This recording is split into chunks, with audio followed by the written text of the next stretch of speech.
Chicos, ¿qué tal? Buenas tardes. Vamos a empezar el día de hoy la clase de trastornos afectivos. ¿Me avisan si se puede escuchar o hay algún problema? Doctor, se le puede escuchar muy bien. Sí, se le puede escuchar, doctor. Buenas Ya, tardes. gracias.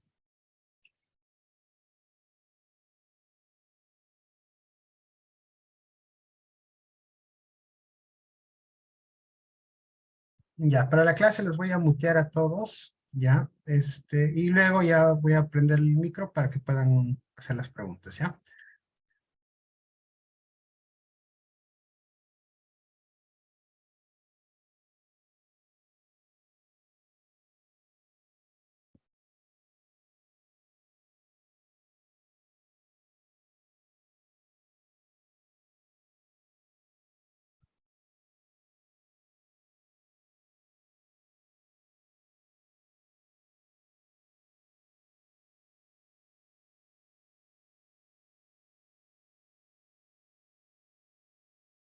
Ya, ok.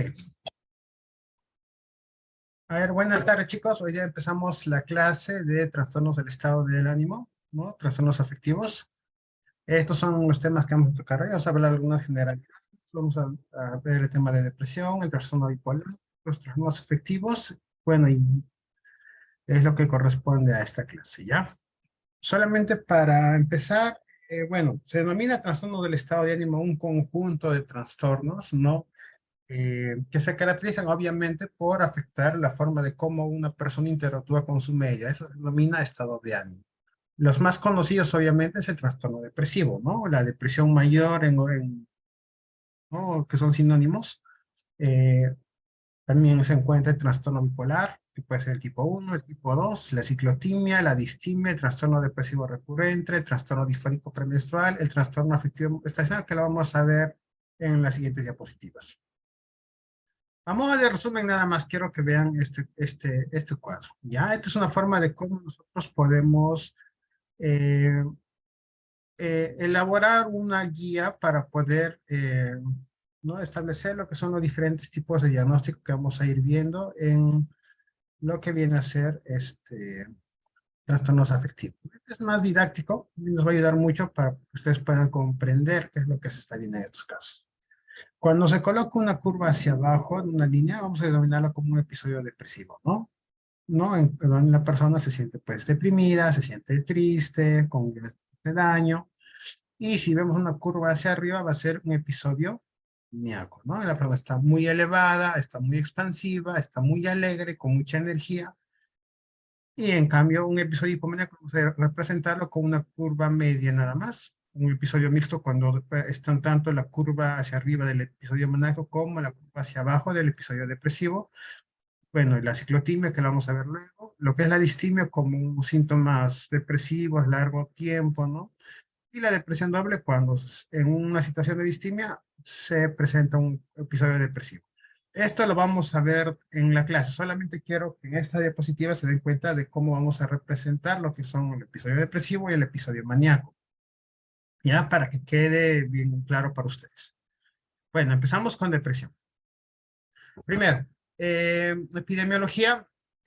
Trastorno depresivo mayor tiene la prevalencia más alta a lo largo de la vida entre todas las patologías de salud mental, en que entre el 5 al 17% de personas con depresión del mundo van a presentar un episodio depresivo en su vida.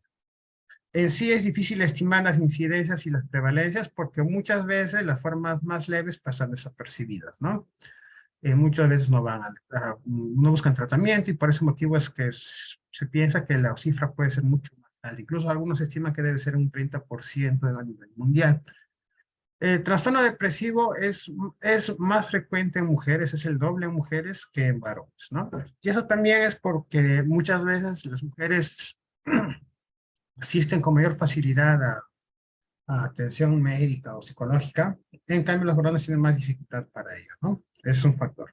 En la edad de inicio usualmente bordea los 40 años, ¿no? Como una media de 40 años, pero puede empezar desde la adolescencia incluso, ¿no? O sea, desde los 20 hasta los 50 años, más o menos. Puede haber depresión en la niñez, en la adolescencia, en personas de tercera edad, ¿no? Se presenta en todas las edades. edades la depresión. Pero el promedio son los 40 años, ¿no? Es lo que se ha encontrado. En el Perú, este es un estudio del 2002-2003. Los últimos estudios epidemiológicos del Instituto de Salud Mental lo iban a presentar este año, todavía no ha salido, pero de esto quiero que vean, tanto en Lima y Callao como en la Sierra, la cifra no supera los 15%. Acá en Lima llega a ser el 18% y Sierra el 16% de depresión. Comparado a otras patologías, es la que tiene mayor prevalencia. Entonces, pregunta, ¿cuál es el trastorno de trastorno mental más frecuente en el Perú? Es el episodio depresivo, ¿no? Muy bien. Etiología. Nosotros tenemos diferentes teorías o hipótesis para poder determinar cuál es la posible causa de que se presente la depresión. Solamente para recordar, en el cerebro, las neuronas se comunican a través de neurotransmisores y de estos los más llamativos son las monaminas, los que nos van a importar para esta ocasión. Tenemos tres que son la dopamina, la noradrenalina y la serotonina. Recuerden que la dopamina se ha relacionado con lo que es la voluntad, con el placer, con el circuito de recompensa, ¿no?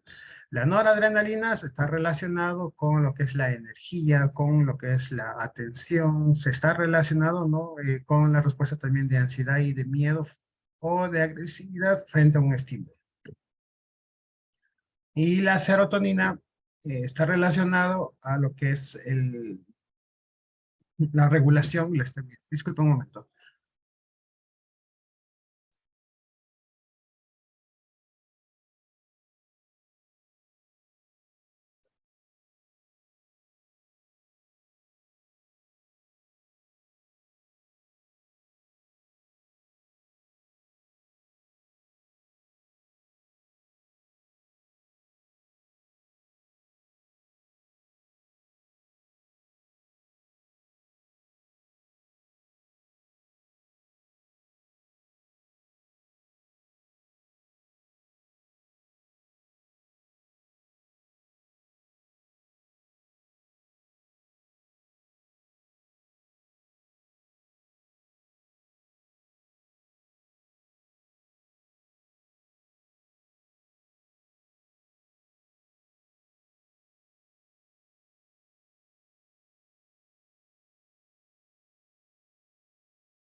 Disculpen un momento, chicos. Ahora sí volvemos a empezar. Ya. Nuevamente les repito, ¿no? Bueno, son las monaminas que más nos van a importar, que están vinculadas a los procesos de sinapsis entre neuronas, ¿no? Bueno, ¿qué sucede en la teoría? Bueno, antes de pasar a esta parte. Todas las monaminas, estas tres, tienen un proceso metabólico similar. Se producen, ¿no? Dentro de la célula, se almacenan en vesículas, y cuando llega un estímulo, estas vesículas van a liberar su contenido, ¿no? Estas monaminas. Una vez liberados, actúan con su receptor, ¿no? Cada molécula tiene su propio receptor. Una parte de esto luego es metabolizada o es diluida, ¿no? En el medio, en el extracelular.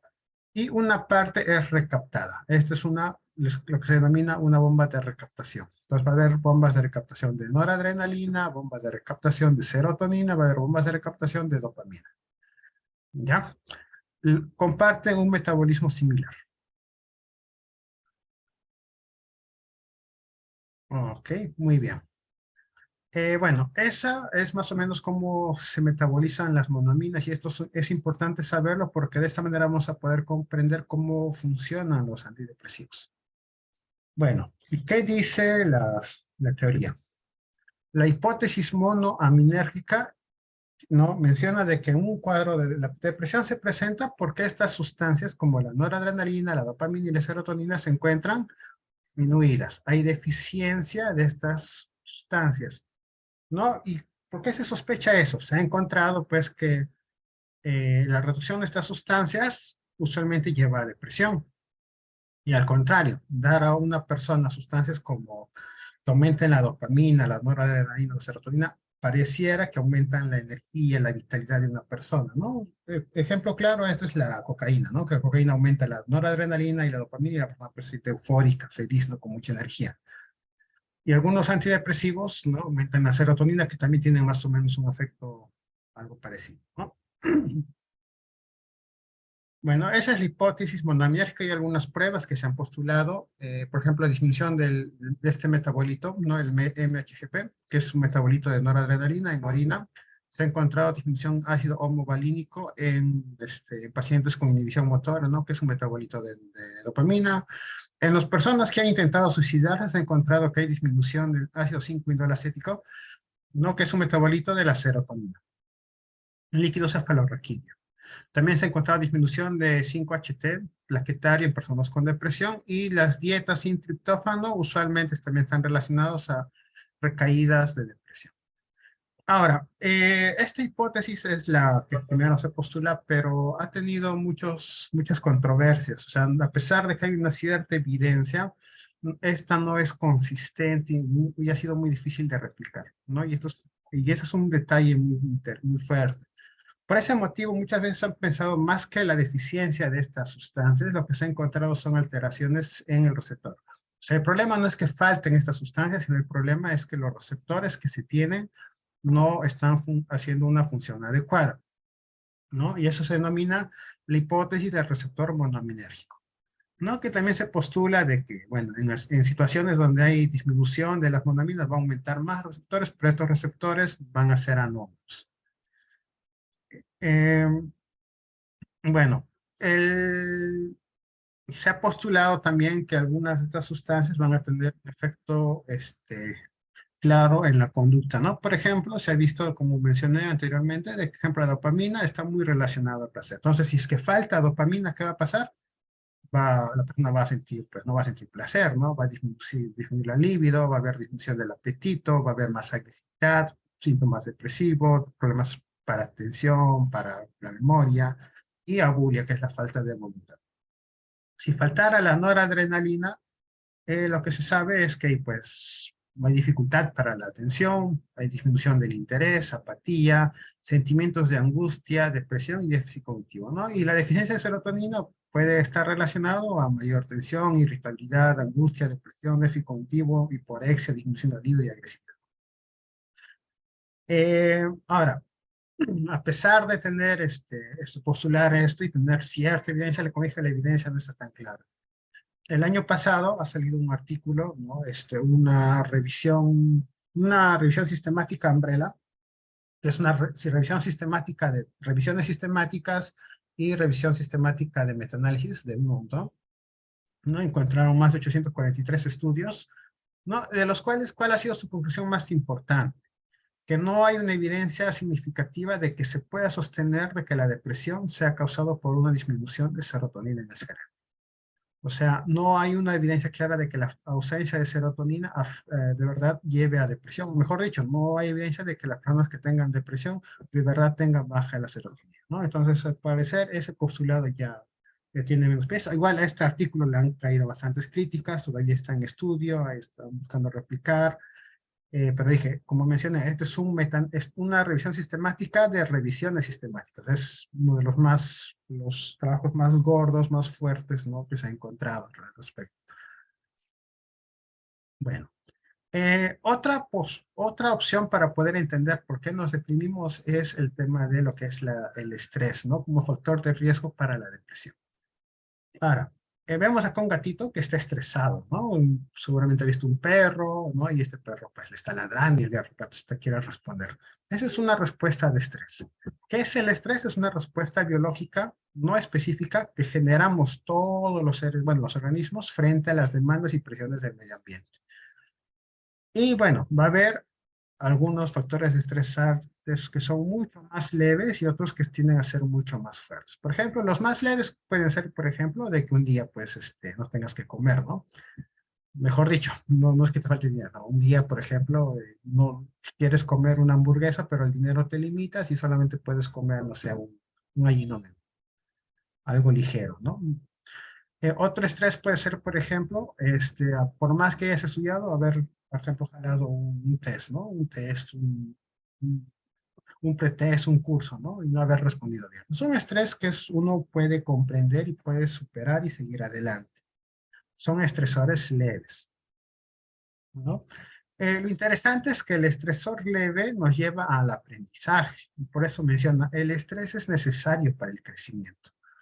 A medida que nosotros nos sometemos a situaciones de estrés, vamos aprendiendo y vamos superando diversos problemas y eso nos permite crecer, nos permite desarrollarnos.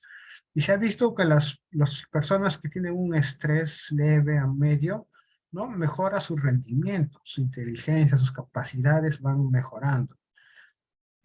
¿No? Nos permite desarrollar resistencia a futuros factores de estrés, cosa que una vez que, por ejemplo, no tienes que comer y ya tienes que apañártelas y prepararte algo, la siguiente vez que te suceda ya no te vas a estresar, ya vas a saber qué hacer, cómo prepararte la comida. La primera vez que te falte dinero para tu pasaje y tienes que caminar, te cuesta, pero ya la segunda, tercera, ya sabes cómo hacer y por dónde ir, ¿no? Por dónde ubicarte, cómo conseguir ingresos, ¿no? Y ya tienes formas de cómo responder a este factor estresante. Pero algo interesante, bueno, como dije, ¿no? Favorece el aprendizaje, la memoria y el rendimiento académico. Pero hay algo interesante también, es que cuando el estrés es muy severo, muy constante y crónico, en vez de ayudar al rendimiento, a la resistencia, al desarrollo de la persona, más bien causa vulnerabilidad. A eso se denomina distrés, ¿no? Igualito, se aumenta el estrés de manera muy alta, por ejemplo, el abuso sexual, el, el exponerte a situaciones de estrés intenso, por ejemplo, como vivir en sitios con extrema pobreza, donde hay violencia, donde hay abuso, la falta de recursos, ambientes muy estresantes, ¿no? Van a llevar a más bien que la persona no se desarrolle, sino al revés, que genere vulnerabilidad, ¿no? Aumenta la ansiedad, aumenta la depresión. Bueno, se ha relacionado que el estrés con lo que es alteraciones del eje hipotálamo hipófisis adrenal. Este es interesante, ¿no? En el estrés normal se producen las sustancias del estrés. ¿Cuáles son? El cortisol, ¿no? Y la noradrenalina. Al activarse el eje hipotálamo hipófisis adrenal, ¿no? Aumenta estas sustancias con el objetivo de poder responder a la demanda. Por ejemplo, en una situación en la que tienes que, por ejemplo, enfrentarte a, no sé, a llegar tarde a la universidad, por ejemplo, como es un estresor, te pones a correr, te pones más atento, con más energía y puedes llegar a tiempo, por ejemplo. Es un estresor normal. En esas circunstancias, el hipotálamo y la amígdala van a inhibir, ¿no? Una vez que pase el estrés, el hipotálamo y la amígdala van a inhibir a este eje, ¿no? Para que pueda disminuir su efecto, ¿no? Hace un feedback negativo en ese caso, estos dos. Pero lo interesante es esto, cuando el estrés es crónico, o sea, el estrés es severo, personas que, por ejemplo, tienen que trabajar todo el día, ¿no? Y ganar poco dinero, no saber cómo comer, no tener recursos para superar diversas adversidades, tener familias que son muy estresantes, ¿no? Donde hay violencia, hay agresividad, donde hay demasiadas críticas. Por ejemplo, cuando el estrés es crónico, bastante severo, el eje hipotálamo hipófisis adrenal se sobreactiva, ¿no? Y cada vez que hay un estrés, la persona reacciona de manera muy intensa, ¿no? Con bastante ansiedad, con bastante depresión, y se ha visto que cuando el estrés es crónico, hay atrofia del hipocampo. El hipocampo, recuerden que está relacionado a la memoria de corto plazo y a los procesos de atención. Entonces, al atrofiarse esto, una persona con estrés crónico, con el tiempo, pues van a tener problemas cognitivos, ¿no? Se han encontrado que las personas con estrés crónico tienen niveles elevados de corticoides en sangre. Esto, recuerden que está muy relacionado a la resistencia de la insulina, ¿no? Al aumento de obesidad, el aumento de la presión arterial.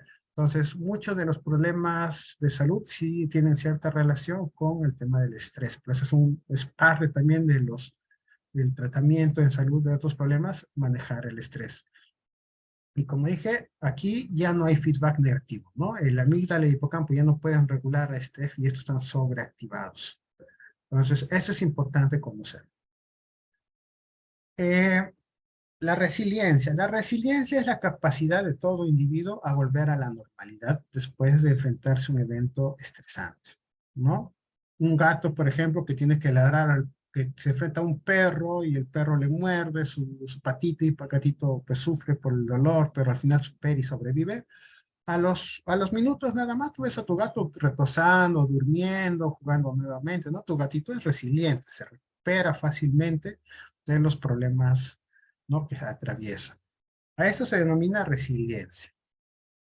Entonces, se ha encontrado una sustancia que es el factor neurotrófico cerebral, así se denomina BDNF. El factor neurotrófico cerebral está relacionado a mayor resiliencia, que permite que las neuronas puedan recuperarse después de un estresor. ¿Cómo sucede?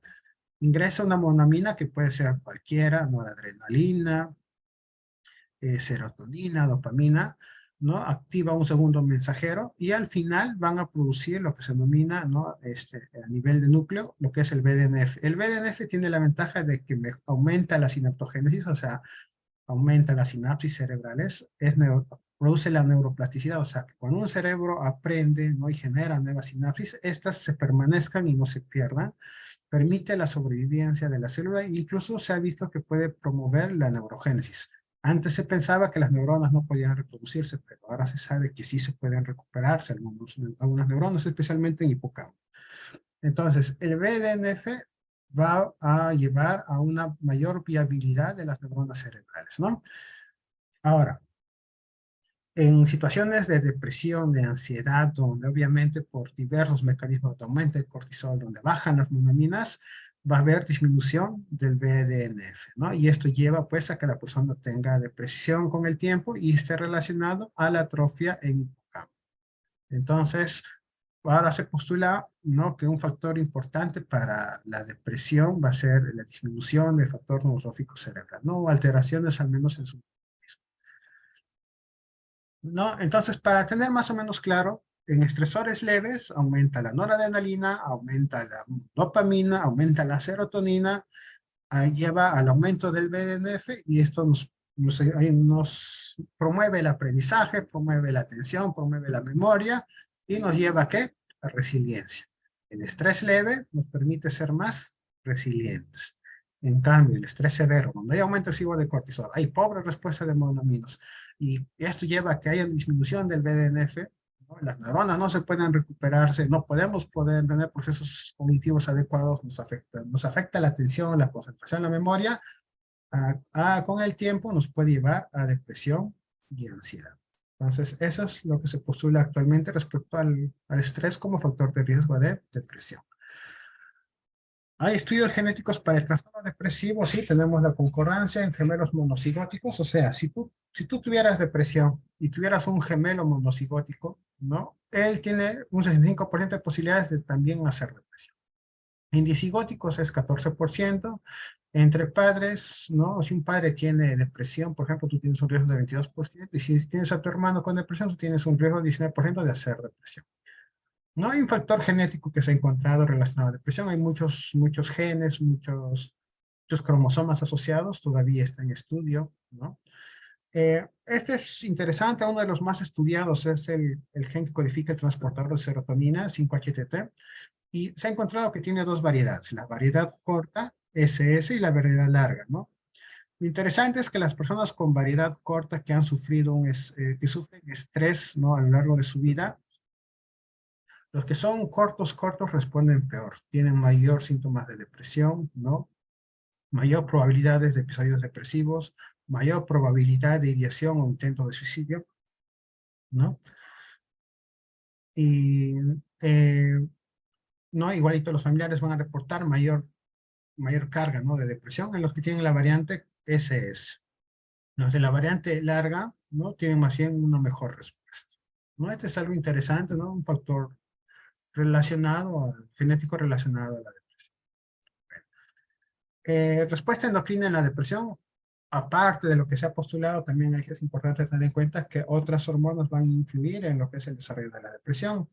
Uno de los más estudiados es el hipotálamo hipófisis adrenal, ¿no? En que se ha encontrado que hay un incremento de cortisol en pacientes con depresión, como se ha explicado, ¿no? Eso por el aumento del estrés. El aumento de noradrenalina, la disminución de serotonina y el aumento de hormona liberadora de corticotropina se han encontrado en personas con depresión.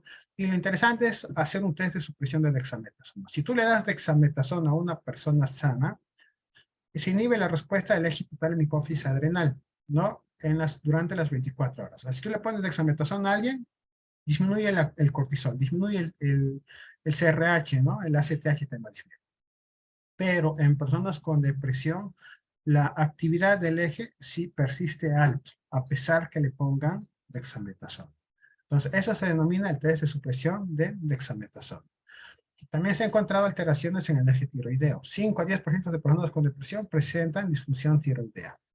El incremento del TSH, ¿no? ¿En qué se encuentra? Incremento de TSH sin alteraciones del T4 libre. Esto se denomina hipotiroidismo subclínico, ¿no? Y bueno, también hay un test de estimulación de TSH por TRH. Normalmente, a una persona sana se le administra hormona liberadora de tirotropina y lo que va a hacer es que se incremente el TSH. En personas con depresión, tú le administras TRH y no aumenta el TSH, ¿no? O sea, hay una pobre respuesta del TSH. ¿Por qué? No, eso se ha encontrado en personas con depresión. También hay una respuesta inmunitaria que se ha postulado. Recuerden que cuando se libera adrenalina, ¿no? Se activa el eje simpático nervioso, ¿no? El sistema nervioso simpático, ¿no? Y lleva una respuesta intensa, ¿no? Frente a un estresor y al mismo tiempo se libera cortisol, esto para aumentar la glucosa. Lo de malo del cortisol es que también produce neoglicogénesis, recuerden. ¿Y qué pasa? Disminuye o altera lo que es el sistema inmune, ¿no? Suprime el sistema inmune, se inhiben los linfocitos. El exceso de cortisol, ¿no? De manera crónica, obviamente va a disminuir las capacidades del organismo para contener a las bacterias, a los virus, ¿no? Y aumenta la susceptibilidad de infecciones. E interesante de esto es que muchas personas con depresión, con ansiedad o con estrés, pues usualmente tienen mayor riesgo de infecciones, ¿no? Mayor riesgo de, especialmente infecciones fúngicas, por ejemplo. ¿No? En la depresión se ha encontrado disminución de la proliferación de linfocitos y también se ha encontrado incremento de la interleucina 1. Bueno, otro factor etiológico es lo que se denomina la desesperanza aprendida. Este es fácil de comprender, ¿no? Imagínense un perrito que está hecho experimentos con perros, ¿ya? Un perro que está encerrado en una jaula metálica, le pones una corriente eléctrica que no la va a matar, pero que sí duele, y el perrito se queja y salta y se escapa, ¿no? Esa es la respuesta normal. Si tú al perrito lo encadenas y le pasas esta corriente eléctrica constantemente, el perrito por más que intente saltar, como está encadenado, no puede saltar. Entonces el perrito gime, llora, pero no se muere, ¿no? El perrito con el tiempo, el perro con el tiempo aprende o no a ya no responder. O sea, cada vez que pasa la electricidad ya no salta, ya no intenta saltar. Lo que hace es gemir, gritar y quedarse echado, ¿no? A eso se denomina desesperanza aprendida. Si tú a este perrito le quitas la cadena y le vuelves a pasar la corriente eléctrica, lo esperable es que salte, pero el perrito ya no salta. Se queda llorando, gimiendo, ¿no? Como mencionan, es como que el animal aceptara la experiencia traumática y ya no se muere. Y esto es interesante, ¿no? Porque esto en personas también se ha encontrado, ¿no? Que usualmente frente a estresores tendemos a suponer que ya no hay solución, que ya las cosas no pueden mejorar, ¿no? Ahí se denomina desesperanza aprendida, ¿no? Si tienes, sufres de violencia, de maltrato, si te has tenido 3 enamorados y los 3 te han engañado y siempre has sufrido de depresión ante esa situación, vas a pensar pues que nunca hay solución, que es mejor quedarse solo, ¿no? Y eso explicaría lo que es parte de la depresión, ¿no? Ahora, hay más factores cognitivos, ¿no? Por ejemplo, la parte de la desesperanza aprendida, el hecho de estar aislado, ¿no? Una persona con depresión tiende a aislarse, la falta de refuerzos positivos, ¿no? Muchas personas, por ejemplo, no pueden acceder a gratificaciones, ¿no? Sociales, a buenas respuestas, la imitación de conductas negativas de otros pares, por ejemplo, de hermanos, de padres, ¿no? Todos estos factores llevan a que la persona tenga una sensación de que no puede ejercer el control, ¿no? De que haga lo que haga, no va a poder hacer nada y termina en un sentimiento de impotencia, de que no hay nada que hacer, ¿no? Una desesperanza, y al final termina en depresión. En la parte conductual también es importante, vuelvo a mencionar esto, Lewiston, el 64, él propone claramente que en las personas con depresión lo que sucede es que se pierden los refuerzos positivos, ¿no?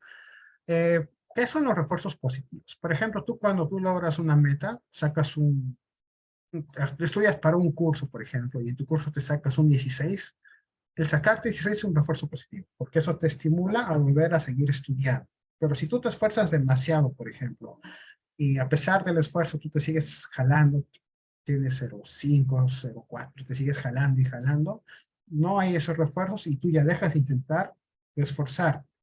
Entonces, Esa pérdida de refuerzo positivo lleva a que las personas puedan tener depresión.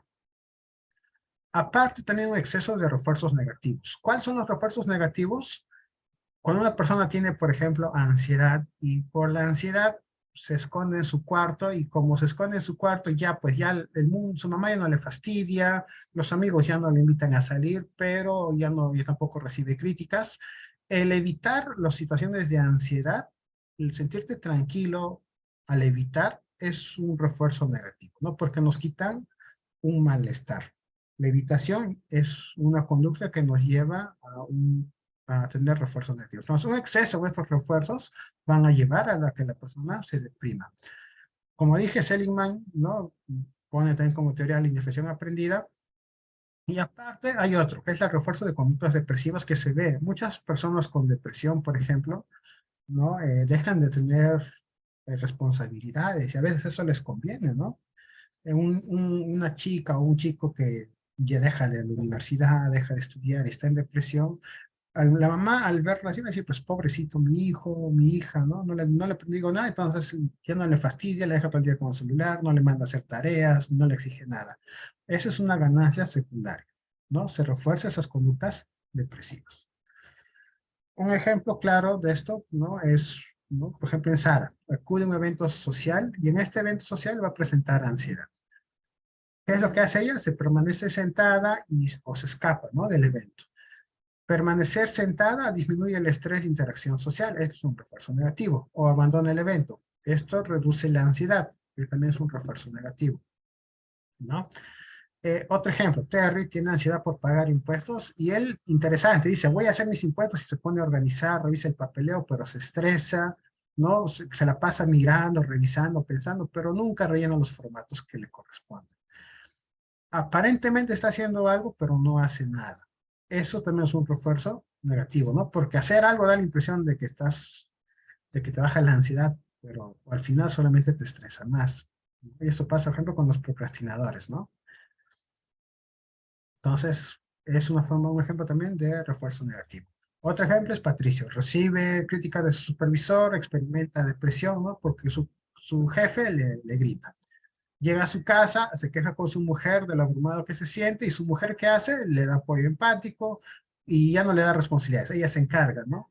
De hacer sus cosas sin pedirle ayuda a su esposo, lo deja tranquilo, ¿no? En silencio, como dice. Eso refuerza positivamente su conducta de quejarse, ¿no? De deprimirse de Patricia. Entonces, esto es lo que se conoce como bueno, es el ABC de la conducta, ¿no? Evaluar muy bien cómo se producen las conductas de las personas y qué sucede, qué refuerzos hay, ¿no? Qué consecuencias tienen esas conductas. Es importante conocer porque nos va a poder vamos a poder comprender cómo es la etiopatología de la depresión y también qué intervenciones.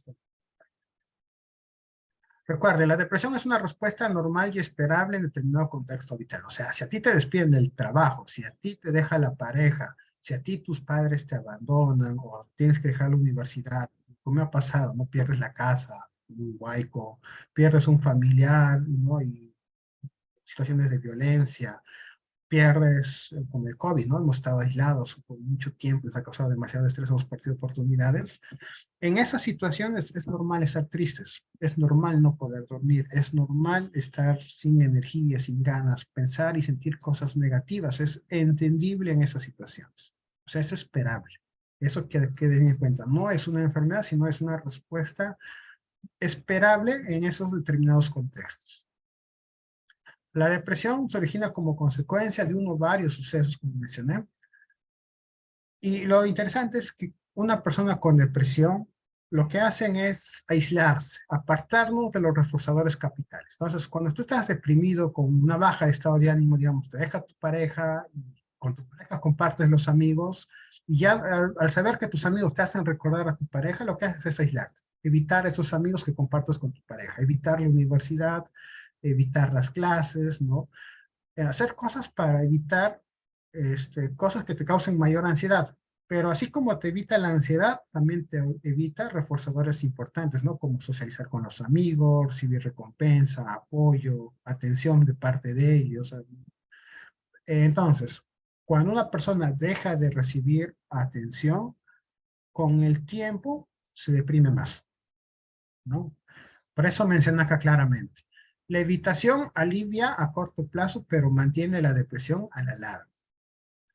Menciona nuevamente, ¿no? ¿Por qué? Porque se deja de experimentar gratificaciones y aparte, el evitar, o sea, el aislarte en tu casa, no resolver los problemas, no mejoran la situación, empeoran los problemas. Si tú tienes un problema, pierdes el trabajo y para evitar vergüenza te quedas en tu casa todo el día y no sales, ¿no? Jugando Dota. Eso no resuelve el problema de falta de trabajo. ¿Qué hace? Empeora, porque con el tiempo se acumulan las deudas, se acumulan las necesidades, aumentan las críticas de la familia. Entonces, la evitación no mejora los problemas, los van a empeorar. Eso es importante tener en cuenta, ¿no? Y cuando una persona, entre comillas, despierta pues, de su letargo depresivo y se da cuenta de lo que vive, sufre más, no aumenta más la ansiedad. Bueno, aquí para resumir todo, ¿no? Más o menos, recordemos que hay temas, problema genético, una predisposición genética para la depresión, hay problemas en el apego, en cómo el niño interactúa con la mamá en los primeros años de vida, la exposición a experiencias traumáticas como violencia, maltrato, abuso sexual, factores epigenéticos, la desnutrición también es un factor importante, ¿no?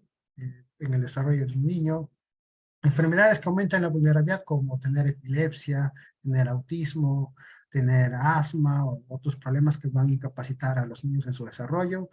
Tener esquemas maladaptativos, ¿no? Esquemas maladaptativos se refiere a nuestros aprendizajes con nuestros padres especialmente sobre cómo debemos portarnos, ¿no? A veces son muy exigentes, son muy demandantes o hacen todo por nosotros, son muy sobreprotectores. Esto va a generar que una persona desarrolle esquemas maladaptativos.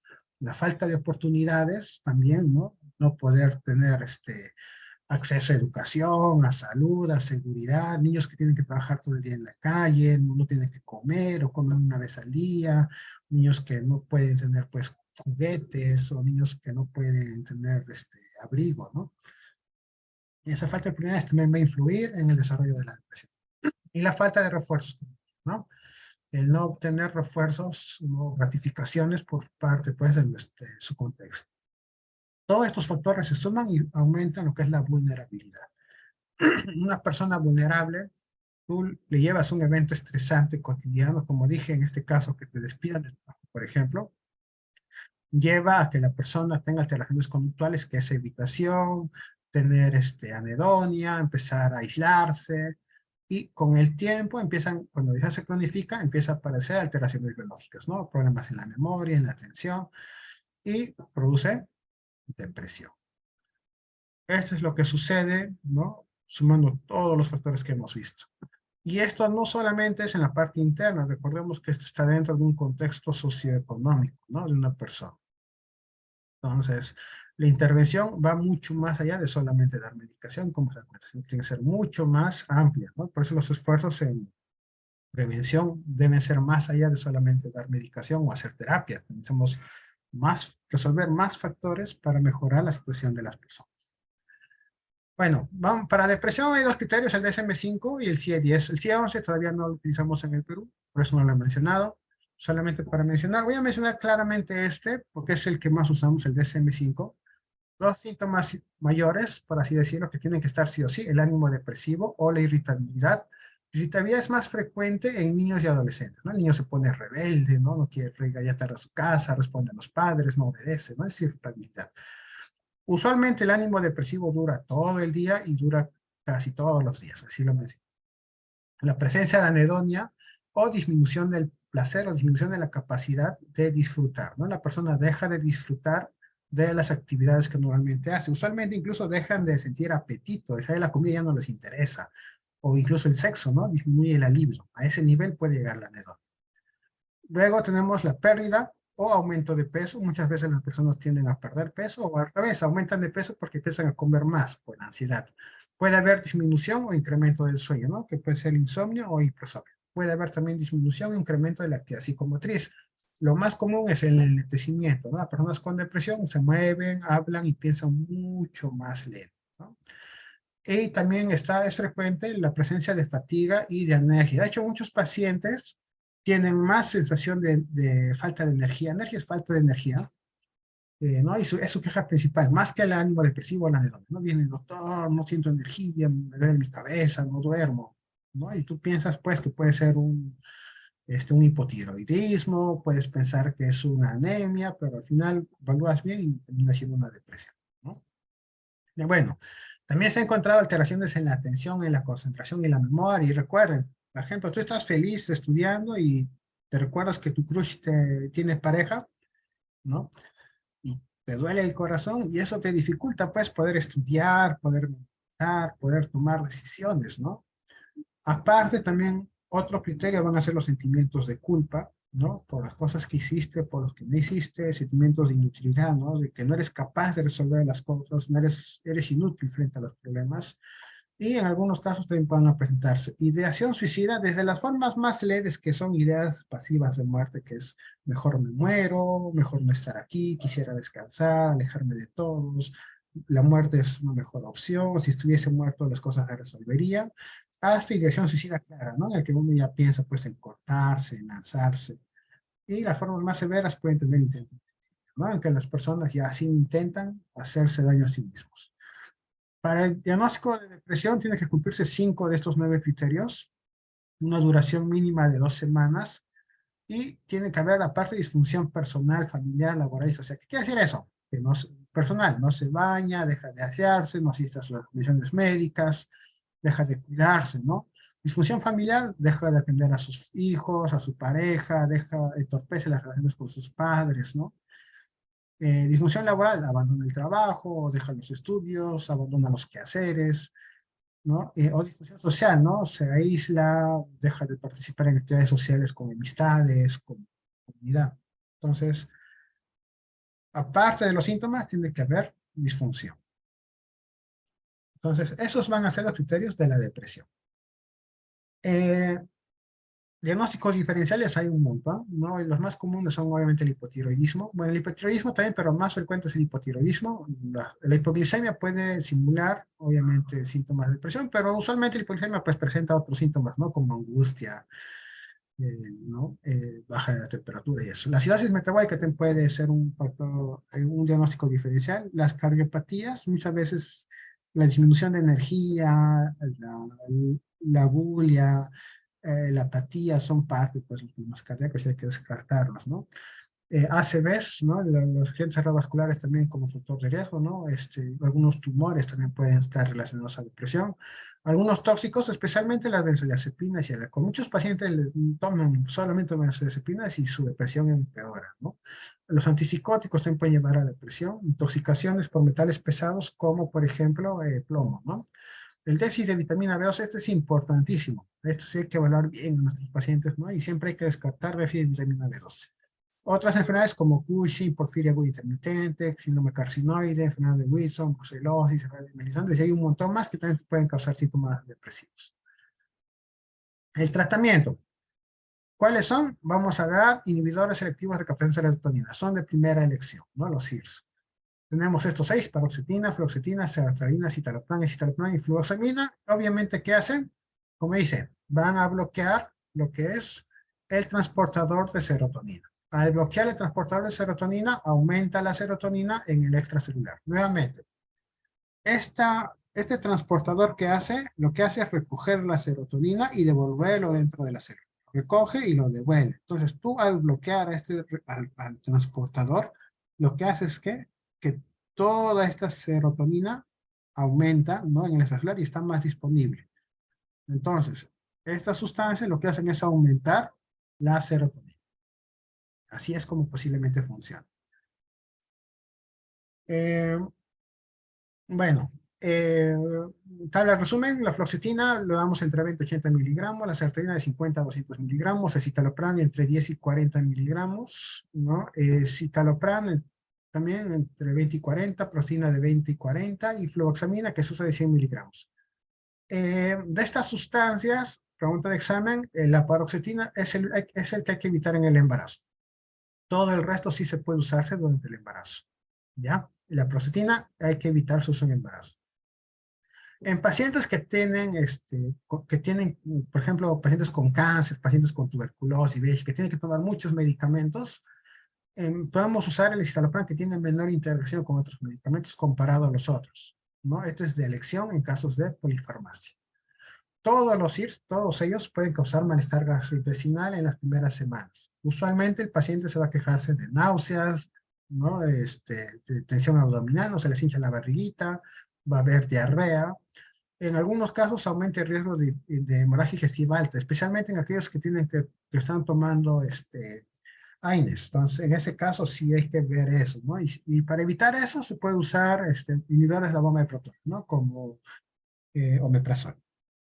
Los IRS pueden también producir agitación, irritabilidad, ansiedad en las primeras semanas. Como aumenta súbitamente la serotonina, puede producir estos síntomas, pero con el tiempo va disminuyendo ese malestar. Tanto el malestar digestivo como estos síntomas van disminuyendo progresivamente y la persona empieza a sentir más bien mejoría en su estado de ánimo. Algo importante, todos los IRS te producen disfunción sexual, ¿no? Y muchas veces esto es muy importante porque muchos pacientes abandonan el tratamiento por la disfunción sexual, especialmente en mujeres se presenta lo que es anorgasmia, ¿no? Disminución de la libido. La mujer ya no quiere tiene eso de tener relaciones, ¿no? El varón también cuando tiene relaciones tiene una eyaculación tardía, o sea, demora mucho más, la erección le dura más tiempo, pero no es una erección bonita, es una erección que causa malestar, ¿no? Como dicen, media caña. Y eso causa pues dificultades, ¿no? En su bienestar, en su autoestima. Por eso es que muchos pacientes abandonan el tratamiento antidepresivo por la disfunción sexual. En general, son fármacos seguros, son eficaces y con pocas contraindicaciones e interacciones medicamentosas. Por eso son de primera elección. Menciono nuevamente, fluoxetina, sertralina y escitalopram son seguros en el embarazo y en la lactancia. Ahora, los otros que usamos bastante en el Perú son los tricíclicos. No son medicamentos antiguos ya. Tenemos dos en el Perú. La amitriptilina, que lo usamos bastante como antidepresivo, y la clomipramina, que su uso principal es el trastorno obsesivo compulsivo. Muy poco lo usamos en depresión. Aparte, la amitriptilina es muy bueno para el dolor neuropático, ¿no? Y eso sí, no hay que utilizar en el adulto mayor. ¿Por qué no se debe usar en el adulto mayor?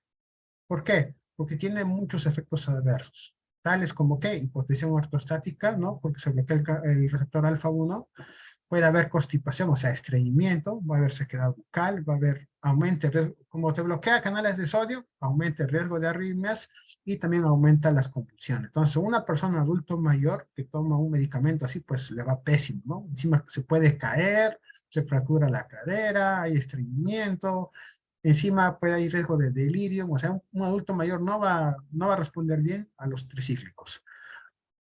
Su eficacia es muy buena, o sea, son buenos antidepresivos, pero lo de malo es el perfil de seguridad por sus efectos adversos, ¿no? Por ese motivo ya se usan como de segunda línea. Otros medicamentos que usamos bastante son los duales, ¿no? Los inhibidores de recaptación, tanto de noradrenalina como serotonina. O sea, lo que hacen es aumentar noradrenalina y aumentan serotonina porque te bloquean sus transportadores, ¿no? Tenemos tres, venlafaxina, desvenlafaxina y duloxetina. La duloxetina lo usan más para el dolor neuropático. Los tres medicamentos tienen mayor riesgo de hipertensión arterial, ¿no? Incluso pueden producirte urgencias hipertensivas, entonces hay que tener mucho cuidado. Su eficacia es muy buena, igual que los IRS, ¿no? Eh, ¿No? Porque aumentan tanto serotonina como noradrenalina. Y el otro que tenemos que tener en cuenta es la mirtazapina. La mirtazapina es un antagonista alfa-2. Ahora, el alfa-2, el receptor alfa-2, recuerden en sus clases de fármaco, inhibe la liberación de noradrenalina y de serotonina. O sea, y si tú bloqueas el receptor alfa-2, lo que va a hacer es aumentar noradrenalina y aumentar serotonina. Es lo importante de esta clase, de esta diapositiva. La mirtazapina aumenta la noradrenalina y aumenta la serotonina. Entonces tiene un doble efecto, ¿no? Aparte tiene otros efectos. Es antagonista 5-HT2, o sea, tiene un efecto antidepresivo y tiene un efecto ansiolítico. Es antagonista 5-HT3, o sea, ya no te produce efectos gastrointestinales como los IRS. Y es antagonista histaminérgico 1, ¿no? Este es del receptor de histamina. Esto explica por qué te produce somnolencia y aumento de peso. Esto es interesante. La mirtazapina produce bastante sueño, ¿no? Le podemos dormir varias horas. Y cuando se despierta, despierta con un hambre bien terrible. Y eso hace que la persona aumente de peso. Aumenta bastante el apetito y por lo tanto aumenta de peso. Viene de 30 miligramos Como dije, no tiene efectos sexuales ni gastrointestinales, es un buen medicamento. Lo demás es esto, la somnolencia y el aumento de peso. ¿En quiénes le va a caer bien? En el adulto mayor, porque el adulto mayor usualmente tiene problemas para dormir y a ellos no le podemos dar benzodiazepinas, ¿no? Y aparte, muchos adultos mayores dejan de comer. Entonces, el aumento de apetito también les favorece bastante en los adultos mayores, ¿no? Siempre con cuidado. Si, por ejemplo, tiene diabetes, hipertensión o dislipidemias, en esos casos sí es mejor no usar, ¿no? Porque te aumenta el peso. Entonces hay que tener en cuenta. ¿Cómo tratar? Si es la primera vez que viene con depresión moderada, el tratamiento darlo por 6 a 12 meses, ¿no? Según cómo se recupera. Si es una vez, pero es severo o tiene 2 episodios moderados en un año, hay que mantener el tratamiento por 2 a 3 años. Y si tiene 3 o más episodios en menos de 5 años, hay que tratar al menos 5 años o incluso considerar que sea para siempre, ¿no? Es que se indefine. Ahora, de psicoterapias, hay muy buenas. La terapia cognitivo-conductual trabaja bastante bien, ¿no? La persona aprende a ser más asertivo, se trabaja relajación, se aprende muchas herramientas, ¿no? Como habilidades sociales, y la resultación cognitiva, que es cambiar la forma como piensa la persona, ha mostrado muy buena evidencia. ¿No? Es uno que tiene mayores evidencias para el tratamiento de la depresión. La terapia de activación conductual tiene una muy buena respuesta actualmente, tiene muchos estudios, ¿no? De que tiene muy buena evidencia. En la activación conductual lo que hacemos es mandar al paciente a hacer actividades de forma programada y de acuerdo a sus necesidades también. No es cualquier actividad, pero sí ayuda mucho, ¿no? Se puede empezar a hacer rutinas de ejercicio, empezar a hacer trabajos, empezar a tener hobbies, empezar a tener actividades de socialización. Esas actividades van a ayudar a que la persona se sienta más estable, ¿no? Y tenga más refuerzos. Por eso es que la activación conductual es bastante útil. Otras terapias, tenemos la terapia interpersonal, que también tiene una evidencia interesante. La terapia de aceptación y compromiso, ¿no? También ha mostrado evidencia. El mindfulness, bueno, y respecto a la terapia familiar, también, ¿no? En algunos, especialmente en personas que tienen mucha desintegración familiar, ¿no? Ayuda bastante la recuperación de su contexto familiar, ayuda a que la persona pueda recuperar su salud emocional. Muy bien. Para resumir, recordemos los factores, ¿no? Entonces, ¿qué podemos hacer para mejorar de la depresión y la ansiedad? Si hay un estresor severo, hay que mejorar las situaciones de estrés. Mejoría en la calidad de vida, en el trabajo, en la casa, en estudios, ¿no? En la parte social. Eso va a ayudar a que la persona tenga un mejor contexto, una mejor situación de vida. Igualito, para disminuir el cortisol, ¿qué hacemos? Reducimos el estrés, acá la relajación ayuda bastante, el mindfulness, tener mejores estilos de vida saludables, ¿no? Hacer ejercicio, conversar, no tomar sustancias, no fumar, dejar algunas sustancias. Y acá, ¿no? Todo el trabajo para mejorar las monaminas y BNF, obviamente los medicación, antidepresivos, la psicoterapia ayuda bastante. Los estudios últimos han encontrado que hacer ejercicio maneja incluso sin medicación, ayuda a mejorar bastante la depresión. Los ejercicios físicos, el mejor es la mezcla de aeróbico y anaeróbico, ¿no? Ayuda bastante a mejorar la depresión. Tener estilos de vida saludables, ¿no? Hay que hacer eso, dejar de tomar alcohol, tener horarios para tus comidas, cumplir con tus horarios de sueño, tener tiempo de calidad, tiempo de relajación. Si hacemos esto, la persona muy posiblemente pueda recuperarse. El pronóstico, tendencia a cronificar y recidivar si es que no se da un tratamiento. Las hospitalizaciones y recaídas reiteradas disminuyen la posibilidad de recuperación. Mientras más hospitalice, más posibilidades de que el paciente no se recupere. El 25% de pacientes presentan una recurrencia en el primer año luego del alta. El 30 al 50% en los 2 años y el 50 hasta el 5% en los 5 años. O sea, es altamente recurrente, ¿no? Sobre el suicidio, el 15% de personas con depresión se van a suicidar. De cada suicidio consumado existen 20 intentos. Las mujeres intentan suicidarse con mayor frecuencia, en relación de 3 a 1, pero los hombres se mueren más, ¿no? Ellos sí se suicidan más. Las mujeres intentan más, pero los hombres son los que más fallecen, ¿no? Una relación de 4 a 1. Esto también es aparte de factores sociales, también es importante conocer que las mujeres tienen mayor acceso a servicios de salud, o sea, tienen más facilidad para acceder. Los hombres más bien no buscan ayuda, tienden a guardárselas, ¿no? Y buscan otros medios más difíciles para mejorar, como consumir alcohol. Aparte, las mujeres tienden a elegir métodos menos dolorosos como hacerse cortes, tomar pastillas para intentar hacerse daño. En cambio, los varones son más lesivos, ¿no? Saltan, usan armas de fuego, se ahorcan. Entonces, esos son factores también que se han encontrado porque los hombres se suicidan más. Los suicidios por depresión representan el 65% de todos los suicidios. O sea, la depresión es la principal causa de suicidio. Esa es pregunta de examen.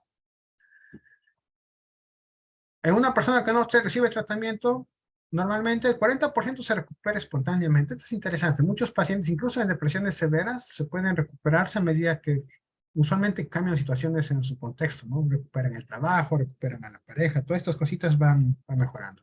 El 20% de personas más bien van a tener una distimia, o sea, una depresión leve, pero crónica, ¿no? Que va a durar toda su vida. Y un 40% permanece deprimido igual a como está, ¿no? Por eso es importante tratar, ¿no? Para que aumente, para que muchas de estas personas puedan obtener una recuperación plena. Bueno, vamos a hacer el trastorno bipolar, un repaso rápido. Solamente para mencionar, Kraepelin en el 99 le denominaba psicosis maníaco-depresiva. Algunos le conocen con ese término. Psicosis maníaco-depresiva. ¿Por qué? Porque tenía sus episodios maníacos y sus episodios de depresión.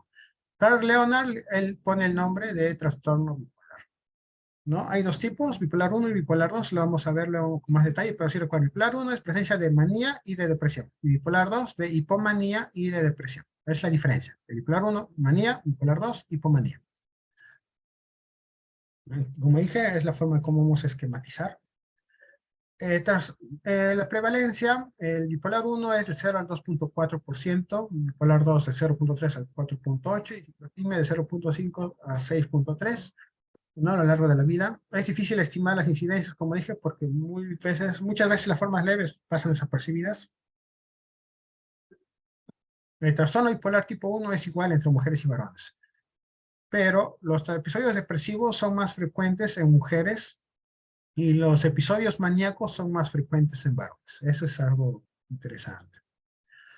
Miren, es bastante bajo en el Perú, trastorno bipolar 0.1, incluso algunos estudios lo han puesto como 0, pero obviamente no he hecho bien el estudio, pero sí se ha encontrado que es bastante bajo el trastorno bipolar en el Perú.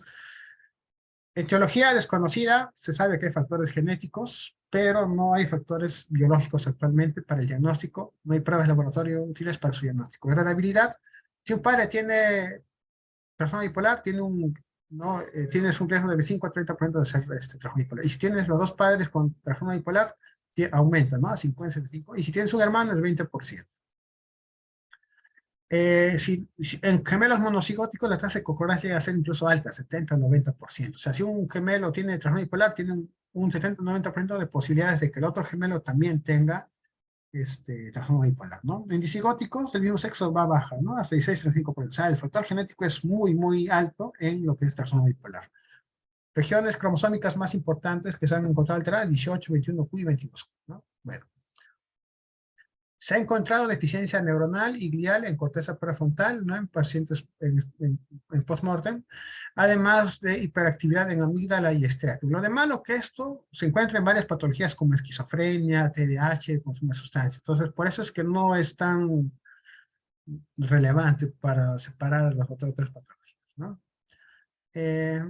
Esto sí es muy interesante, que está en estudio también, que se ha encontrado aumento de calcio intracelular, tanto en episodios maníacos como en episodios depresivos, ¿no? El calcio puede ser tóxico, o la toxicidad por calcio es una explicación posible de los episodios tanto de manía como de depresión. Hay una hipótesis del segundo mensajero, postula que el litio, no se sabe cómo actúa exactamente, pero interactúa con la vía inositol trifosfato y la vía venable de GSK3, ¿no? El litio y el valproato inhiben el GSK3. Ahora, lo que se ha encontrado es que cuando se sobreexpresa el GSK3 conlleva a apoptosis. Entonces, el litio lo que va a hacer es, al inhibir esto, lo que va a hacer es disminuir la apoptosis, disminuir la muerte cerebral. Y lo interesante, tanto el litio como el valproato aumentan el BDNF, ¿no? Quizás por eso es que son muy buenos para el manejo de lo que es la trastorno bipolar. Bueno, el diagnóstico va a ser de acuerdo a los episodios. Recordemos que un episodio depresivo tiene los síntomas, estos síntomas, como hemos dicho, ¿no? Ánimo depresivo, irritabilidad, anedonia, pérdida de aumento de peso, disminución, insomnio, hipersomnia, enlentecimiento, agitación, fatiga o alergia, alteraciones en la atención, en la concentración, en la memoria, sentimientos de culpa, inutilidad, ideación suicida, intento suicidio. Deben cumplirse 5 de estos 9 criterios, debe durar al menos 2 semanas y, como dije, tiene que haber disfunción. Esto es un episodio depresivo. Lo vuelvo a repetir porque lo vamos a ver nuevamente en trastorno bipolar. El episodio maníaco es lo contrario a la depresión, por así decirlo. La persona tiene ánimo elevado, o sea, está mucho más alegre, mucho más expansivo, ¿no? O también puede presentar irritabilidad, acompañado de 3 o más de los siguientes síntomas. Autoestima incrementada. La persona pues se cree Dios, se cree el más inteligente, el más apto, ¿no? El nuevo presidente del Perú, se cree la persona que va a salvar el mundo, que va a tener muchos negocios, que es millonario, cosas así. Disminución de la necesidad de dormir. La persona duerme 1 o 2 horitas y es suficiente y se despierta con mucha energía. Habla rápido, presenta verborrea, ¿no? Tiene fuga ya, se piensa demasiado, tal como habla, piensa, empieza a aparecer ideas trasera, incluso tanto así que a veces el paciente no puede hablar porque tiene demasiadas ideas que tiene, ¿no? Se distrae con facilidad, cualquier cambio de tema constantemente, cualquier cosa se le va a distraer. Aumenta actividades productivas, ¿no? Como tener varios empleos, postular a nuevos, varios cursos, ¿no? Varios proyectos, varias actividades de esparcimiento, ¿no? Hace ejercicio, estudia un curso, estudia otro curso, se mete a hacer deporte, se mete en un hobby, o sea, hace muchas actividades. Aumento de actividades placenteras que conllevan a riesgo. Por ejemplo, aumento de la promiscuidad sexual, uso de sustancias, ¿no? De drogas, compras excesivas, deportes de aventura o apuestas, ¿no? Y esto obviamente lleva a que la persona tenga mayor riesgo, pues, de problemas. Duración mínima de un episodio maníaco es de 1 semana. Disfunción, igualito que la depresión, tiene que haber disfunción significativa. El episodio hipomaníaco es casi igual que el episodio maníaco, solamente que su tiempo de duración es menor, de 4 días, pero no hay disfunción. O sea, en el episodio hipomaníaco la persona trabaja recontra bien, es más eficiente, vive, no tiene más relaciones sexuales, tiene más fiestas, es más activo, la gente lo quiere más, ¿no? Son bastante excéntricos, por así decirlo, en esos episodios, ¿no? Y dura poco, ¿no? Ese es lo característico de un episodio hipomaníaco. Entonces, ¿cómo clasificamos dependiendo de estas 3 características? El trastorno bipolar tipo 1 tiene que haber al menos un episodio maníaco. O sea, si hay un episodio maníaco, es igual que tenga trastorno bipolar tipo 1. En la gran mayoría de veces sí hay depresión, ¿ya? O sea, va a haber episodios de manía y episodios depresivos, pero en algunos casos no necesariamente tiene que haber depresión. O sea, para decir trastorno bipolar tipo 1, basta que tenga un episodio maníaco. O sea, si el paciente ha tenido episodios hipomaníacos, de depresión, y basta que tenga un episodio maníaco, es trastorno bipolar tipo 1, que quede bien en cuenta eso. Ejemplos es esto, ¿no? Un solo episodio maníaco, que es trastorno bipolar. Un episodio hipomaníaco, luego uno maníaco, y con el tiempo otro maníaco, es un trastorno bipolar. Igualito acá, un episodio de manía, un episodio de depresión. Manía, depresión es un episodio maníaco. Y este paciente tiene depresión, y aquí hace manía, este es un trastorno bipolar. Son ejemplos de trastorno bipolar. Ahora, chicos, no es que el bipolar cambia rápidamente de emociones. Recuerden que estos son episodios. Un episodio maníaco te dura pues 1 o 2 meses. La persona no está bien durante ese tiempo. Se estabiliza y tiene episodios de depresión. La depresión también puede durar 1, 2, 6 meses, ¿no? De episodio depresivo. O sea, no es que un día está feliz y el otro está alegre. Eso no es bipolar. Bipolar es que tiene episodios de manía que duran un tiempo largo y un episodio de depresión que dura también tiempos largos. Entonces, eso es para que entiendan mejor lo que es un trastorno de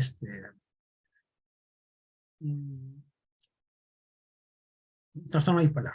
Ahora, el trastorno bipolar tipo 2, en este caso sí va a haber episodios de hipomanía y episodios de depresión. De hecho, lo interesante es que son más los episodios de depresión. Los de hipomanía son muy poco frecuentes. Y si ya ha tenido un episodio maníaco, no es bipolar tipo 2, sino es bipolar tipo 1. O sea, el bipolar tipo 2 nunca ha existido un episodio maníaco, ¿no? Así lo vamos a representar, ¿no? Formas de trastorno bipolar tipo 2, ¿no? Un episodio de hipomanía y un episodio depresivo, un trastorno bipolar tipo 2. Igualito, una hipomanía y episodio de depresión, bipolar tipo 2. Igualito, hipomanía, depresión, trastorno bipolar tipo 2. Depresión, un episodio pequeño de hipomanía, que es trastorno bipolar tipo 2. Otros ejemplos, en este caso, solo un episodio depresivo. Esto es un trastorno depresivo recurrente, ¿no? Este es raro.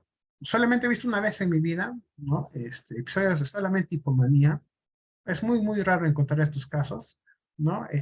No tiene un nombre claro, le pueden poner como bipolar no especificado, pero es muy, muy difícil encontrar. Este es un trastorno de hipomanía, depresión y tiene un cuadro de manía. Entonces, en este caso, ¿qué va a ser? Trastorno bipolar tipo 1. ¿Por qué? Porque tiene el episodio de manía. ¿Está claro? Muy bien. La diferencia entre manía y hipomanía es que en la manía, como dije, hay disfunción grave. La manía es terrible. La persona pierde el empleo, lo botan de la casa, termina con prostitutas, termina en adicciones, termina en el hospital, ¿no? Es más prolongado, incluso pueden presentar síntomas psicóticos, alucinaciones, delirios, ¿no? De daño, de megalomaníaco, se cree en Jesús, se cree en el nuevo Mesías, piensa que va a haber un extraterrestre, cosas así. En la hipomanía grande dice, no hay disfunción. En la hipomanía la persona está mucho más funcional que nunca. La presencia de manía que persiste luego del uso de antidepresivos, a esto también le voy a mencionar. A una persona con depresión, tú le das un antidepresivo, ¿no? Fluoxetina, por ejemplo, y la persona por uso de antidepresivo presenta un cuadro de manía, esto es un trastorno bipolar. O sea, si tú le das antidepresivos a una persona con depresión y te vira o se cambia hacia manía, ese es un trastorno bipolar. Pregunta de examen, ¿ya? Si es por otras sustancias, por ejemplo, la cocaína es altamente estimulante, puede haber síntomas maníacos, eso es un cuadro pues de manía secundaria de la cocaína, no es trastorno bipolar, es manía secundaria al uso de cocaína. ¿Está claro eso, chicos? Por favor, porque sí es bien importante. Recuerden, las personas que toman antidepresivos, ya sea un cuadro maníaco, es un diagnóstico, es trastorno bipolar, ya ese es suficiente. El tratamiento, ya tenemos lo siguiente. ¿El objetivo cuál es? Reducir o eliminar los síntomas, restablecer la funcionalidad adecuada y minimizar el riesgo de recaídas. Tenemos 3 fases, en la fase de manía, la fase de depresión aguda y la fase de mantenimiento. En la manía aguda, cuando el paciente está muy maníaca, el mejor es el litio, ¿no? El inicio de acción es lento, o sea, demora en hacer acción, por eso es que muchas veces le damos litio con un antipsicótico. En sangre tiene que haber entre 0,6 y 1,2 mil equivalentes por litro. No hay que ver esto porque muchas veces es muy bajo y pensamos que no está haciendo efecto. Y si nos pasamos, hay mayor riesgo de efectos adversos, ¿no? ¿Cuáles son efectos secundarios? Tremor, pérdida de cabello, náuseas, vómitos, diarrea, acné, poliuria, polidipsia, aumento de peso, psoriasis, sedación. Y esto, el litio causa hipotiroidismo convósivo. Pregunta de examen, ¿ya? Recuérdense bien. El litio puede causar hipotiroidismo con voz. Incluso en casos de hipertiroidismo en personas pobres donde no hay, pues, para tener tratamiento para el hipertiroidismo, les dan litio para producir hipotiroidismo. No es lo adecuado, pero he visto que lo utilizan. También hay alteraciones renales, ¿no? Recuerden que el litio es como el sodio, entonces va a aumentar la osmolaridad de sangre, aumenta el riesgo de convulsiones y también puede producir problemas cardíacos.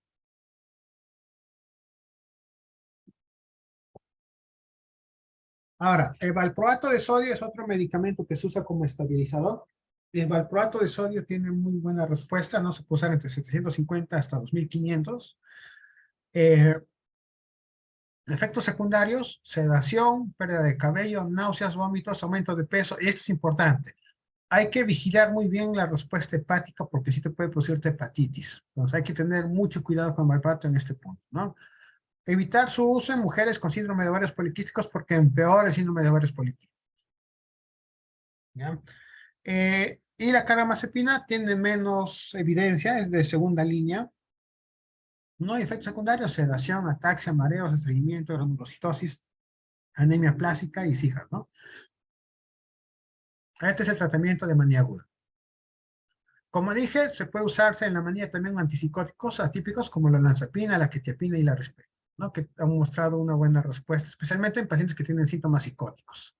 ¿No? Ya recuerdan de la parte de esquizofrenia cuáles son los efectos secundarios.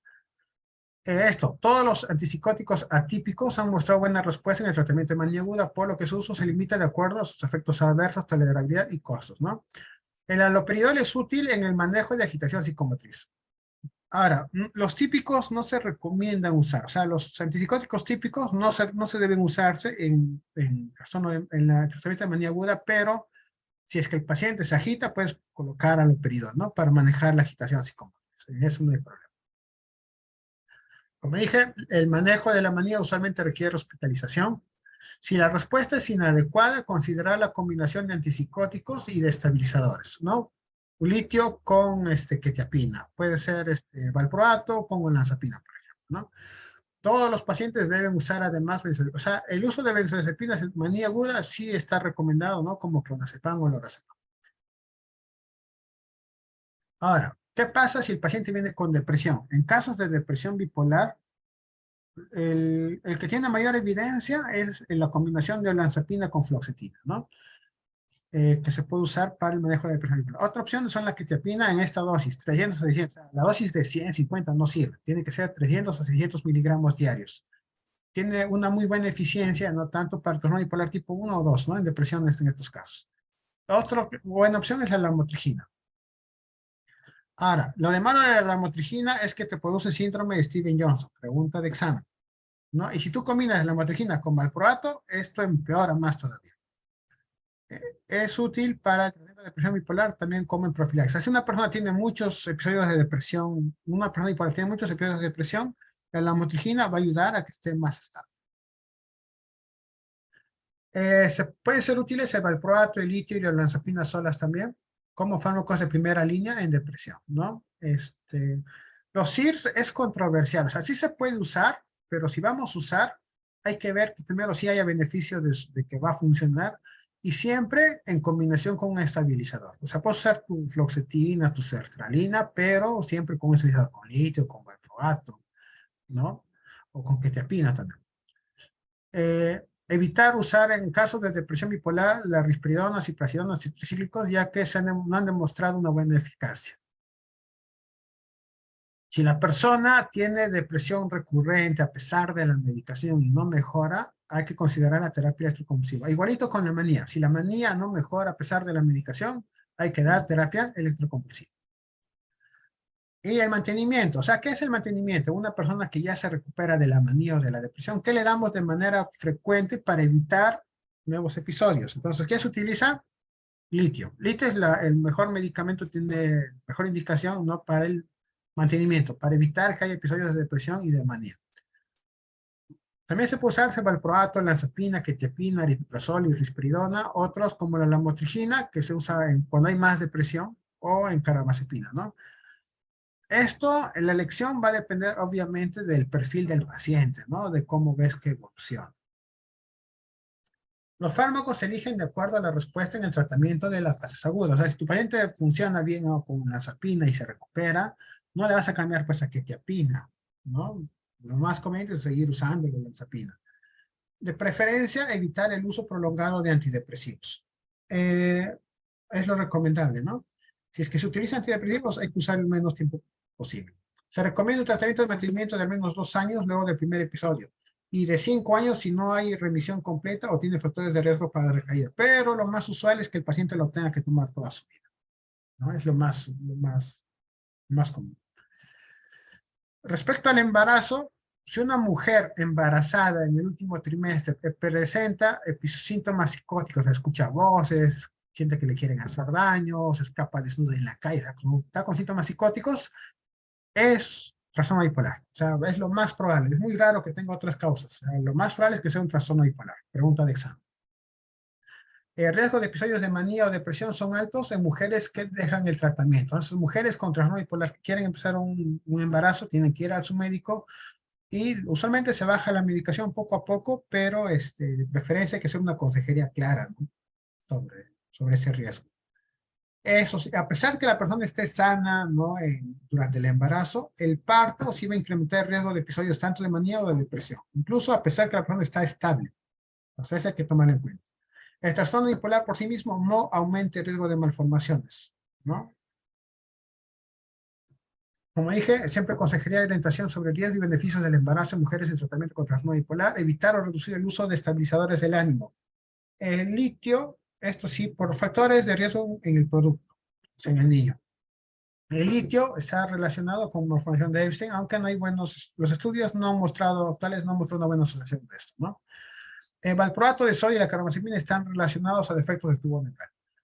Recomendación es que las personas que toman valproato o carbamazepina, incluso otros medicamentos de efecto neurológico, deben tomar ácido fólico, ¿no? antes, durante y después de la gestación. O sea, bueno, no después tanto, pero sí se recomienda el ácido fólico para evitar justamente defectos del tubo neural. De preferencia es dejar, o sea, abandonar el valproato, abandonar el litio y cambiar por la quetiapina, por ejemplo, que ha mostrado una mayor seguridad. Si el caso no hay respuesta favorable, en caso de que haya manía o depresión, hay que considerar la terapia electroconvulsiva, ¿no? Esta terapia, la electroconvulsiva, no afecta al producto, no afecta al niño. Curso y pronóstico. El trastorno bipolar tipo 1 comienza habitualmente con depresión. La depresión es 3.5 veces más frecuente que la manía, el 20% presenta exclusivamente episodios de manía, ¿no? Un episodio de manía no tratado puede durar más o menos 3 meses, ¿no? Solo el 10% hace un episodio de manía único y el 5 al 15% se torna a cicladores rápidos. O sea, ciclador rápido se denomina cuando presenta 4 o más episodios de hipomanía, perdón, de manía o de depresión en el año. Bueno, y factores de mal pronóstico, problemas laborales, psicosis, sexo masculino, uso de sustancias psicoactivas. Ahora, curso y pronóstico del trastorno bipolar tipo 2. Mayor riesgo de suicidio comparado al bipolar tipo 1. Los episodios depresivos son 37 veces más frecuentes que la hipomanía y es muy frecuente que sea subdiagnosticado, ¿no? Miren, acá en el trastorno bipolar 2 es muy frecuente la depresión, es muy frecuente, tanto así que muchas personas con depresión en sí tienen trastorno bipolar tipo 2, solo que no hemos explorado la posibilidad de hipomanía, ¿no? Como dije, como son muy funcionales y si tú fueses hipomaníaco, te sentirías full feliz, ¿no? Como si estás tomando un energizante, este, difícilmente pues vas a buscar tratamiento, ¿no? En el caso de hipomanía. Por eso es muy difícil hacer el diagnóstico de trastorno bipolar tipo 2. Eso hay que tener en cuenta, ¿no? Es muy frecuente la depresión en trastornos bipolares tipo 2. Otros trastornos afectivos. La distimia es cuando hay un síntoma de depresión atenuado sin hacer depresión mayor que dura mucho tiempo. Usualmente son personas que tienen pues desgano, falta de energía, no se sienten sin motivación y usualmente tienen que ser nihilistas, ¿no? Piensan que es mejor morir, que el mundo no se va a recuperar, que es mejor no esforzarse, muy negativos por así decirlo, pero no llegan a ser depresión, o sea, no, su estado de ánimo no está tan mal, ¿no? No hacen anedonia, usualmente si comen, duermen bien, o hay alteración, pero es leve, ¿no? Y tiene que durar al menos 2 años. Se habla de depresión doble en una persona con distimia que sí te hace un episodio depresivo, ¿no? Con ideación suicida, gente que quiere hacerse daño, que la gente le habla mal de él, cosas así. Entonces, esto va a ser una depresión doble. Una persona con distimia cuando hace un episodio depresivo. El trastorno disfórico premenstrual se presenta en mujeres que tienen pues problemas en su ciclo menstrual, ¿no? Usualmente tienen síntomas de depresivos, irritabilidad, ansiedad, angustia, mucho malestar, ideación suicida, sentimientos de malestar, de culpa y inutilidad, ¿no? Bien complicado. Usualmente una semana antes de la menstruación. Y usualmente después que la persona ya menstrua, se recupera, ¿no? Y desaparecen o se minimizan estos síntomas. Es un trastorno disfórico premenstrual. El trastorno afectivo estacional se presenta usualmente en el hemisferio norte, ¿no? ¿Qué hay? En estas personas hay depresión en invierno y en cambio se sienten tranquilos o hipomaníacos en primavera y en verano, ¿no? El ambiente va a afectar su estado de ánimo en estas personas. La ciclotimia es también un trastorno muy interesante. Va a haber síntomas de hipomanía, pero no hacen hipomanía siquiera. O sea, son mucho más atenuados, ¿no? Porque se sienten más alegre, más enérgica, más locuaz, con mejor propósito, ¿no? Más alegre, ¿no? Como dicen, más coqueto, por así decirlo. Y episodios donde se va a sentirse más bien más deprimido, más nihilista, ¿no? Con sentimientos de malestar, anedonia, pero son por episodios. Al menos dura 2 años, ¿no? Estos episodios, pero nunca hace hipomanía, nunca hace depresión. O sea, son episodios, o sea, son episodios con síntomas bastante leves, ¿no? Pero sí son cicladores, o sea, ciclan, ¿no? Entonces es importante también tenerlos en cuenta estos pacientes. Bueno, para terminar, las fuentes de información. Muy bien, muchas gracias, chicos. Voy a abrir el micro para todos.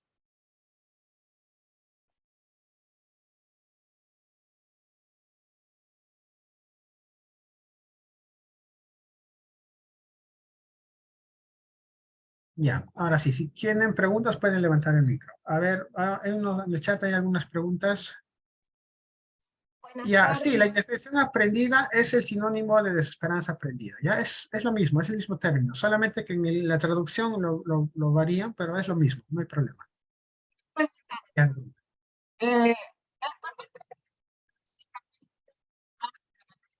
A ver, ¿quién está? María, ¿no?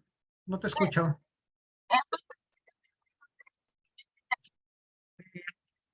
A ver, María, Isabel, no se te escucha.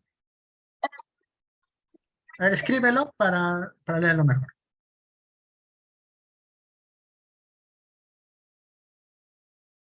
Ya, nuevamente, ¿cómo se diferencia el trastorno bipolar tipo 1 tipo 2? El tipo 1 tiene episodios ¿de qué? De manía. Manía que puede ser sola o manía con depresión. En el trastorno bipolar tipo 2 hay hipomanía, más episodios de depresión. Esa es la principal diferencia.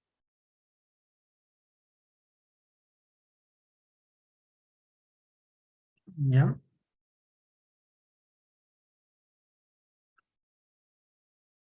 Sí, las diapositivas son las mismas, ¿ya? No ha habido variación. Ya, ahora, ejemplos de refuerzo positivo y refuerzo negativo, Carlos Daniel nos pregunta.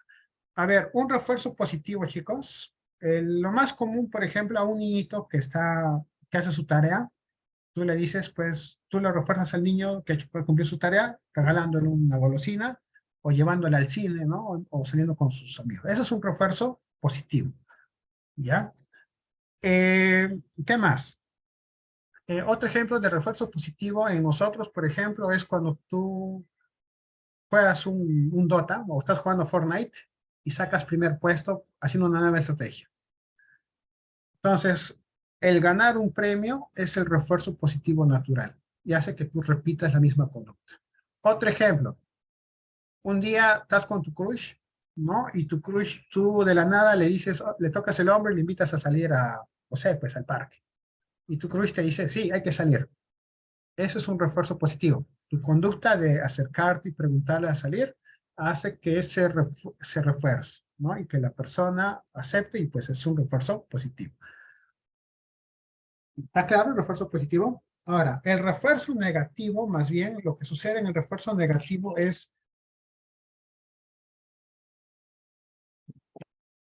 que la conducta aumenta, pero al quitar algo aversivo a una persona. Por ejemplo, en los empresarios, hacer donaciones disminuye los impuestos, por ejemplo. Entonces, cuando tú haces esto, el empresario se estresa con el impuesto. Entonces tú le dices, si tú haces una donación o tú tienes una cuota, por ejemplo, de medioambiental, disminuye los impuestos. Entonces, vas a reforzar la conducta de mejorar, por ejemplo, las condiciones ambientales, ¿no? Del medio ambiente. O mejora lo que es el tema de dar caridad, ¿no? Porque la caridad va a hacer que baje los impuestos. Entonces, al quitar algo aversivo, algo doloroso, algo que cause malestar, aumenta una conducta. Otro ejemplo típico de esto es a ver, cuando tú llegas, vas a salir de fiesta con tus amigos y tu enamorada no quiere que vayas porque sabes que te pones ebrio. Entonces, tú un día no sales, o mejor dicho, evitas salir o llegas temprano, y el llegar temprano hace que tu pareja esté tranquila, ya no te esté fastidiando. Es un ejemplo malo, pero es así. Entonces, el ya no pelearte con tu pareja refuerza la conducta de llegar temprano a tu casa. Te pones más obediente. Eso es un refuerzo negativo. Obviamente en depresión o en ansiedad es esto, ¿no? Una persona, por ejemplo, tiene el COVID, tiene miedo de salir a la calle porque sabe que tiene temor a contagiarse, entonces se queda en su casa y ya no se estresa pues en la calle por contagiarse. Entonces, esa tranquilidad, ¿no? Que baja la ansiedad hace que aumente la conducta de quedarte en la casa. Eso es un refuerzo negativo. ¿Por qué? Porque quedarte en tu casa te baja la ansiedad, te baja algo malo. Es un refuerzo negativo. ¿Ya? Bueno, eso es. A ver, la diferencia entre manía y hipomanía es lo siguiente. Como dije, los síntomas son iguales, solamente que la manía dura mucho menos tiempo, usualmente dura una semana, o mínimo dicen 4 días, pero te dura una semana o 2 a lo mucho. Usualmente en la hipomanía no hay disfunción. O sea, en el cuadro de manía la persona, como va con prostitutas, como consume drogas, como se pelea con otras personas, como habla mucho, no comprende, se distrae mucho, lo botan del trabajo, tiene problemas en la casa, gasta todo su dinero, este, no planifica bien las cosas, ¿no? Termina maquillándose mal, termina vistiéndose mal, termina pues hospitalizado por adicciones, o sea, tiene una disfunción muy severa. En cambio, en la hipomanía no hay disfunción. En la hipomanía la persona se siente muy alegre, muy optimista, con mucha energía, ¿no? Pero, no, o sea, no pierde el trabajo, más bien la gente lo felicita, se acerca más, está más en fiestas, en reuniones, no puede consumir sustancias, pero de cierta manera logra controlarse, no se viste bien, no pierde su aseo, no hay disfunción. Y algo más, en los cuadros de manía hay síntomas, puede haber síntomas psicóticos. O sea, puede escuchar voces, puede mirar cosas extrañas, la persona puede decir pues que es el diablo, o que es Dios, o que es Jesús, que hay un extraterrestre que lo busca. O sea, los delirios pueden presentarse en episodios de manía. En la hipomanía no hay síntomas de psicosis, ¿ya? Esas son las diferencias entre manía e hipomanía.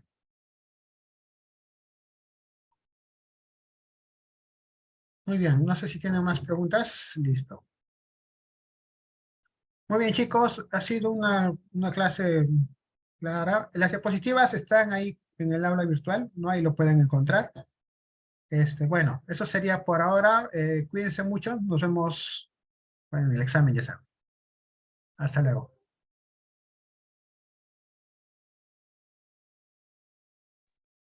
Gracias, doctor. Gracias, Hasta doctor. luego, doctor. Muchas gracias. Gracias, doctor. Hasta luego. Igualmente, doctor, cuídese. Gracias, doctor. Hasta luego, chicos.